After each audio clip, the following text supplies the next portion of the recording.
আসসালামু আলাইকুম ওয়া রাহমাতুল্লাহি ওয়া বারাকাতুহু। আমার সকাল দিন এখানে এগুলো যে বরফ, এতে 10 মিনিটের মধ্যে কিছুটা পানি হয়ে গেছে। এই বরফটা আমাদেরকে কি শিক্ষা দেয় ওটা আমি আপনাদেরকে আজকে প্র্যাকটিক্যালি শিখাবো ইনশাআল্লাহ। এখানে কিছু পানি হয়ে গেছে, পানিটা আমি এখানে মিক্স করলাম, বেশি ঠান্ডা খাওয়া ভালো নয় জন্য। বিসমিল্লাহ। একটু খেয়ে আপনাদেরকে দেখালাম। এটা বরফ খন্ড। এটা আমাদেরকে কি শিক্ষা দিতেছে, এটা আদম সন্তানকে কি শিক্ষা দিতেছে একটা বরফ খন্ড, ওটা আমি আপনাদের আজকে প্র্যাকটিক্যাল দেখাবো। মনে হয় এই বরফ খন্ডটা আমার লাইফ মানে কি, আমার দুনিয়াতে আমি কত বছর বাঁচবো এটা তো আল্লাহ পাকে ভালো জানে। আমাকে একটা লাইফ টাইম দিয়ে ফাটাইছে দুনিয়াতে। তো লাইফ টাইমটা আর সহি হাদিস দ্বারা পাওয়া যায় মানুষের হায়াত বাড়ে যদি একজন মানুষ মুমিন মুসলমান যাবতীয় হারাম কাজ থেকে যাবতীয় হারাম শুধু কাজ না, যাবতীয় হারাম থেকে বিরত থাকে এবং শূন্য মোতাবেক চলে, তার হায়াত বাড়ে।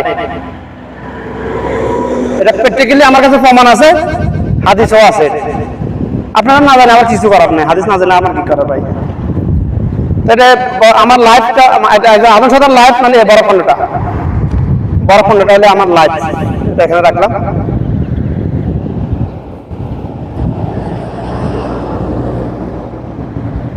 এখানে রাখলাম এটা।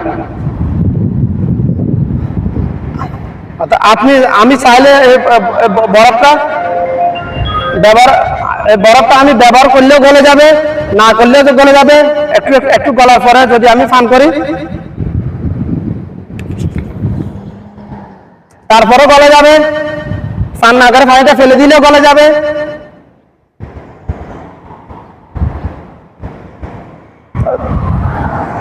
এখন স্বাভাবিক অবস্থা দেখছি, আমি খোলা বাতাসে রেখে দিয়েছি, গলতেছে। এটা যদি এটা আমি হাতে নিয়ে গসামান্ত করি, এখন এটা পুরোটা বলে পানি হইতে মিনিমাম আধা ঘন্টা লাগবে। আর আমি যদি হাতে নিয়ে গসামান্ত করি, এই 1 থেকে 2 মিনিটের মধ্যে এটা পানি হয়ে যাবে নিঃশেষ। মানে এটা পানি তো হয়ে যাবে, এটা আমি ব্যবহার করতে পারবো, এটা নিচে পড়ে যাবে, খাওয়ার উপযুক্ত থাকবে না, আর হাতে অনেক ময়লা আবর্জনা থাকে না। যদি আমি এইভাবে রাখি, এই বরফ খন্ডটাকে মানুষ না ফাঁসার জন্য ব্যবহার করা হয়, মাছ না ফাঁসার জন্য ব্যবহার করা হয়, আবার আইসক্রিম বানিয়ে ছুটে খাওয়া হয়, কুলফি বানিয়ে খাওয়া হয়, ফালুদা বানিয়ে খাওয়া হয়, আরো কত কিছু করা যায় বরফ খন্ড দিয়ে। আবার কিছু না করে মেলা মারি ফেলে দিলেন, তাও হয়, তাও অফাজা হয়ে যাবে, অসুবিধা নেই। আমাদের মানুষ আদম সন্তানের লাইফটা ততরূপ সেম ভাই, ততরূপ সেম।